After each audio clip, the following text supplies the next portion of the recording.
فشنو سيدي ربي عزيزا الذي قال وما ارسلناك الا رحمه للعالمين. ان تفكاكيد الرحمه للعباد الدنيا مرة ما دير للعالمين معناه ماشي حاجه يا عباد. اما ذيني لا الجماد اما نسحب بك انا مزور اما قلنا الحاجه الا ذيني لا ان تجرى اما الا الحيوان فما بالك بالانسان باش يقول. اذا ايش قاعد اذا تستيم ما ديش الرحمه. اذا ماذا قلنا نسجي في الناس ادراوي الرحمه قال ديك كاين ولكن ماذا قلنا نوخر في الناس ندار الصحه الرحمن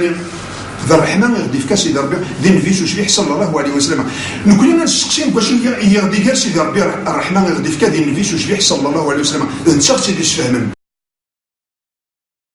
فما غادي انما بعثت لاتمم مكارم الاخلاق. الا ديش قاعد ربي باش ربي الامين الامين اخاطر باش غادي يقول صار ربي الامين ايش يقول ياخذ مكارم الاخلاق يقول ياخذ ليدوكاسيون. خاطر ان يتصربان دي الدنيا اكثر من النبي صلى الله عليه وسلم ويا شنو يتصربان حاشا ربي دي كان نيش ميدي الخلق اسمر اكو ولا شنو يتصربان اما النبي صلى الله عليه وسلم واش يسعى مكارم الاخلاق منسى هادشي في قال ليش وانك لعلى خلق عظيم. سيدي ربي استعرف باللي الاخلاق يسعى النبي صلى الله عليه وسلم عظيمه هذا الحاجه مقرن اذا شرد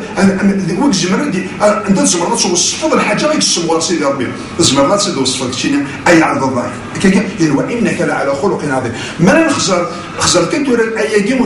تشبيح دي قص سيدي ربي غير تشجع كده الرحمه للعالمين ونسمي يدي اشجعي ربي ورد مكارم الاخلاق باش ربي الامين ذاك شغل المعادله شغل الى قال عطي مثلا نسمي الايه كي ناخذ الحديث انظر بالله الرحمن غادي في كاسي ربي داخل ينصرف كاع غادي يقول النبي صلى الله عليه وسلم ماذا قلنا نقول دي صرف كاين نقول دي الرحمه ينس ودي دي صرف كاين شنو نقول دي الاخلاق باش غادي صح ندوق نشتغل اخلاق النبي صلى الله عليه وسلم مثلا ذين اديوين السياح دي الدنيا ثمتشيال يفساد ما ادري لي مكارم الاخلاق باش نفهم الافونس يعني نقول لك شد الديتاي ما ادري مكارم الاخلاق دي يقول النبي صلى الله عليه وسلم ما له سكيد ضرر ما له تخدع ضرر ما له تسكر ضرر ما له تصدر ضرر الوالدين ما له تصدر ضرر جيرانه ما له الصدر الربا ما له الصدر في ديال الغير نظام والصدر الجارك دي تيليست وتصدر باللي تعدني ينسيمن وتخدع ضرر وتسخن ضرر الامانات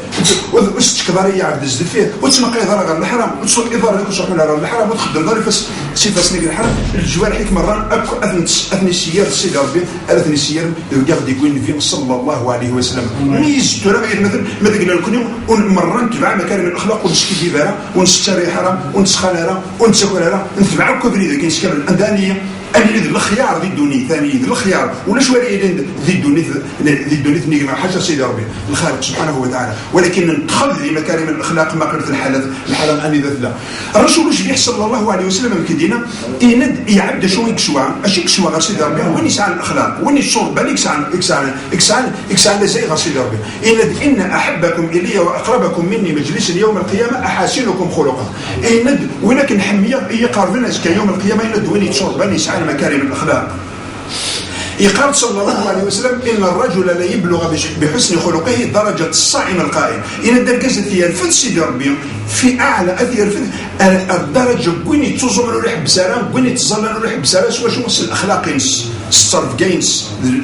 يقدروا ذلك الصفه ذاك حب ربي يديكو غير النبي صلى الله عليه وسلم هكا يقال صلى الله عليه وسلم اكثر ما يدخل الناس الجنه تقوى الله وحسن الخلق اكثر بكون يستكشف المره اكو يستكشف غير الجنه يا عبد الشوف يند الخوف ربي اكد الاخلاق مكارم الاخلاق يغدي يقول النبي صلى الله عليه وسلم اكو تصرف كاع ليدوكاسيون سي بوكو دو صرح با يتو ذات